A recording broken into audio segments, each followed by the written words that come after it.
हर घर तिरंगा कार्यक्रम आज उद्यापन उत्सव थिला। जो 9 दिन व्यापी होता कार्यक्रम अति सुंदर भाव उद्यापन उत्सव सबू टीम सामिल होते बहुत सुंदर भाव समस्त सहयोग रे कार्यक्रम समाप्त होती। निहाती भाव आम गर्वर विषय एवं समस्त को अनेक अनेक धन्यवाद सहयोग कर भाग नहीं।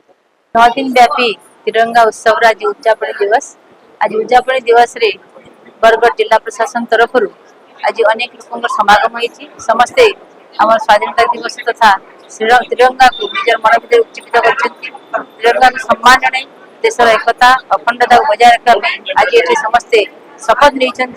आज दिन में आम चित्रकला प्रदर्शन रही समस्त छात्र छात्री निजर चित्रकला तथा नृत्य गीत समस्त सांस्कृतिक क्षेत्र में निजर देश भक्ति को जागृत कर भविष्य में समस्त मन देशभक्ति जागृत हो तिरंगा प्रति समस्त सम्मान रो देश को आगे ने समस्ते सतत चेष्टित रहतु से आशा से विश्वास नहीं आज आम कार्यक्रम समस्त धन्यवाद देवी सुंदर कार्यक्रम।